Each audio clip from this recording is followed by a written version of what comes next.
Uh-oh. I'm just gonna give it a moment.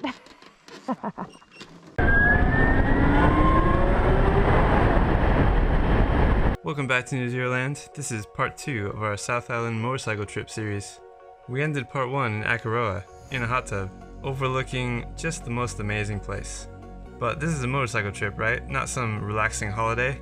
Let's get back on those bikes. These people were so nice that they charged up the battery for the Triumph, because it was dead. The battery on the Energica, still kicking, still awesome. Hey dog, see you later. It's been real. We hit the road and right off the bat, traffic. I wonder if honking would help, or if they'd just jump in the water.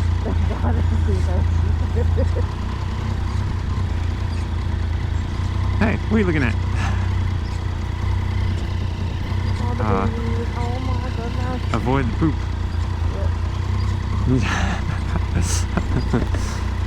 Wow, this is insane. I'll ram you! Yeah. This that really helps. Wow. Alright. Loud pipes, herd sheep. Imagine this commute every day. Alright, I'm gonna try and scoot by over here. There we go, okay. And we're off. Wow, that was exciting. Every day, something exciting happens. Well, that was the most New Zealand moment we've ever had. We worked our way back over the Akaroa GP, this time without rain, and then stopped in Little River again for another free charge. Road tripping for free, I could get used to this. There were a ton of bikers out having fun, and we understood why. The road was really smooth and really scenic.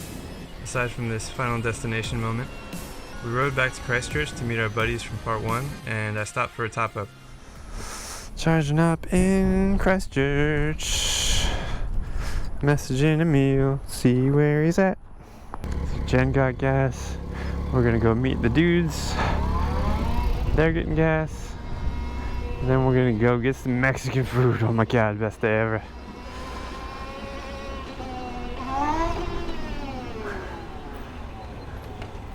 What's up? You wanna get Mexican food?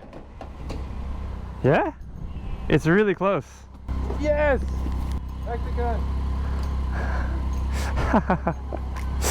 Turns out, only a few blocks away, there was this place called Habanero's Urban Mexican Grill, and it was freaking amazing. Here you go, rest of New Zealand. This is how big burritos should be. Educate yourselves. Our plan was to spend 2 days crossing Arthur's Pass, this beautiful road that goes through the middle, all the way to the west coast. Alright, full of Mexican food, headed toward Arthur's Pass. I didn't want to rush it just in case there was a bunch of cool stuff to stop and see, so I booked a place to stay in Springfield. Springfield being the place that has the giant donut from The Simpsons. I told you New Zealand has giant things.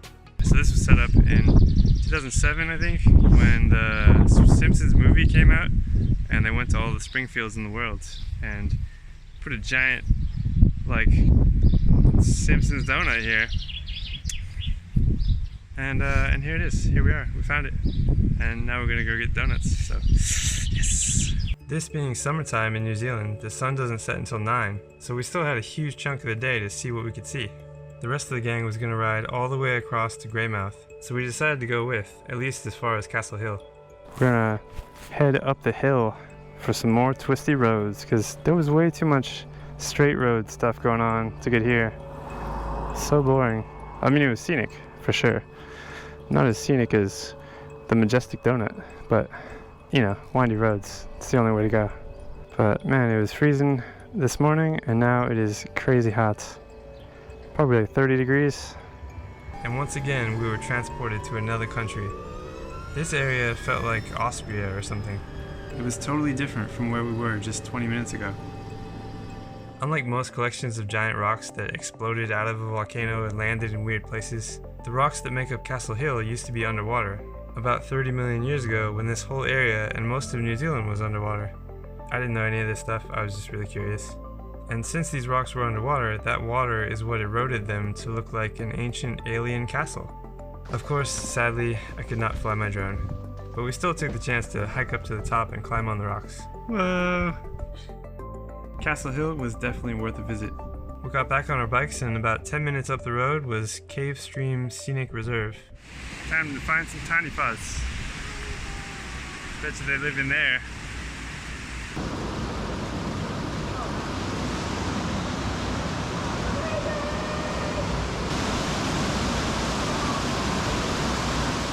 Apparently, if you have a head torch and you don't mind getting wet, and you're not afraid of tiny fuzz, you can follow this tunnel all the way out the other side.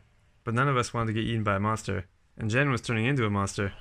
Must have the precious. So we took the sunny, less creepy path up and over the top. I'm really glad we got to spend more time hiking around with our biker buddies. So far, our days have been packed full of stuff to see and do, and it set the bar pretty high for the rest of the trip. With so many hours of daylight and barely any tourists around, we made sure to take advantage of our time down there. Any turnoff for a scenic lookout or a cool little hiking trail, we took them all. Have fun. Yeah, and Happy New Year and everything. Yeah. You too. Bye, people. They continued on their way, riding into the night, and we headed back to Springfield to end our day by having beers at the pub right across the street from the giant Simpsons donut. And then I rode my bike behind the motel to get the cable through the window trick working. If there's a way to charge for free, I'll find it. We started the next day off right with some Simpsons donuts. I feel like if you stay in Springfield, you gotta do it. We swapped our luggage around so the heavy GoPro bag was on the Triumph, and I wore one of the lighter backpacks. The idea was to remove weight from the Energica and also make me more aerodynamic to help the range. And I guess Jen didn't mind. So now we're headed back to Castle Hill, where we were yesterday. Same route, same routes. Wow, hit by a rock. Well, we found out the day before that you can't fly drones at Castle Hill. So we just went about 5 minutes down the road and got the micro chopper into the air.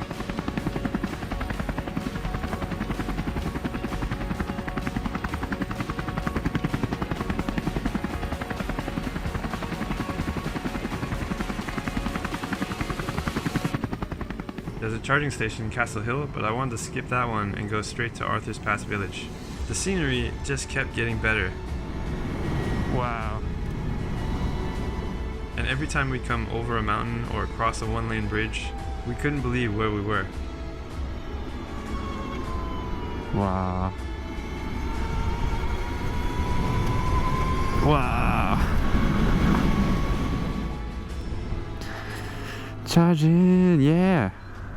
25%, 22 kilometers of range left. That was a little freaky, just a little bit, but it's okay.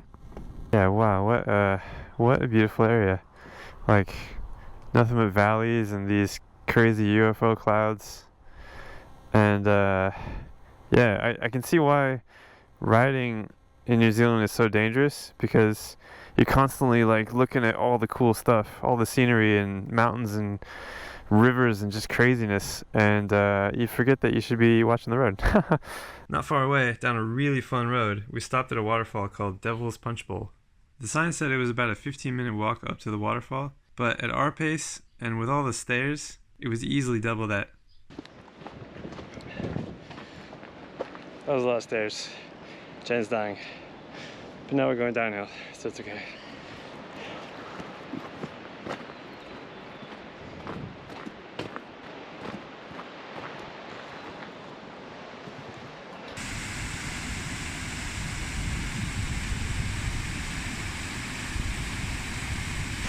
We made it.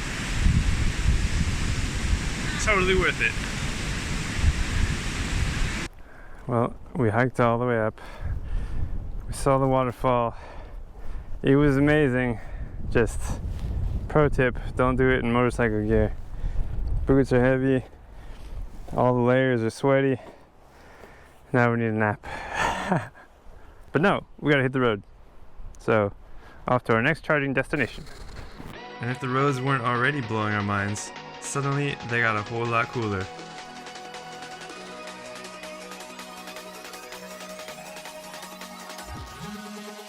I present the Otira Viaduct.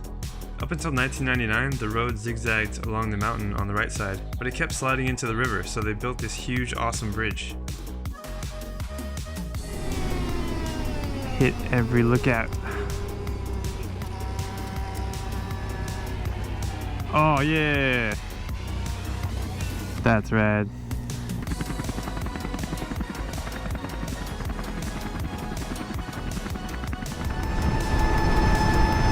Oh, so cool!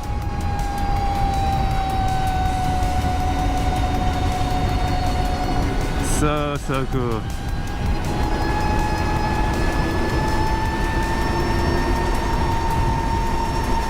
Wow.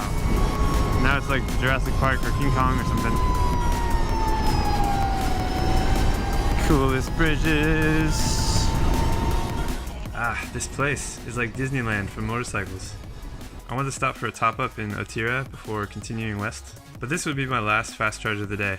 Well, here we are in the middle of nowhere with a DC fast charger and an AC, where is that? A little Delta.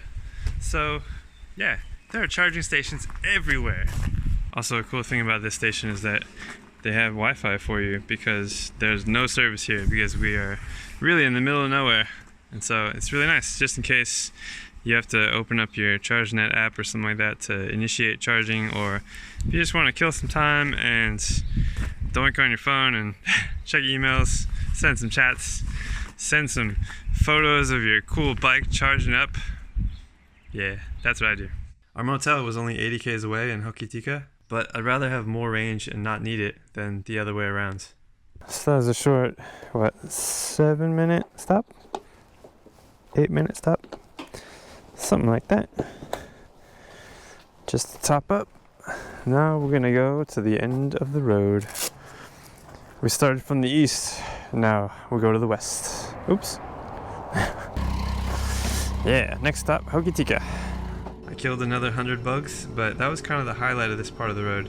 As you can see on the map, it's a straight shot all the way to Kumara Junction, which sounds like a Mario Kart track. And suddenly we were on the other side of the country. To the right, the Tasman Sea, and only 15 minutes down the road was our motel. So here we are in Hokitika. This is our little motel, doing the standard like charging thing out the window, charging up the bike. So I kind of planned my road trip wrong, or I didn't really think about it. So I looked at PlugShare, as you do when you do a road trip, right? And you see all the fast charging stations and you're like, okay, cool, this is my route that I can take. And it's super easy, they're everywhere, right? Except I didn't really look at the distance between stations. And so on the west coast, the distances between stations are pretty high. Like we're in Hokitika right now, and the next one is in Franz Josef, and it's 134 k's away. And my bike can only really do 110 at highway speed. So it's kind of freaky. So when I booked the accommodation, I said, okay, well, there's a fast charger here, so I'll stay there. But that doesn't really make sense, right? You should plan to stop overnight in a place that doesn't have a fast charging station, because you're not going to use it. You know, I'm charged up for free. That's just one of the things you learn, I guess. It's an EV trip tip for you guys. Don't stay in a place that has a fast charging station, because if you're plugged in out the window at a motel, you're not going to use the fast charging station. So pick a place in between the stations. Yeah. so yeah, tomorrow, I don't know if I'm gonna make it. It's one of those things where like either I book another place to stay and charge up overnight in the middle, or I just ride slow and find a cafe and ask them if I can plug in, which I'm probably gonna do that. So we'll see how we go. See you guys tomorrow.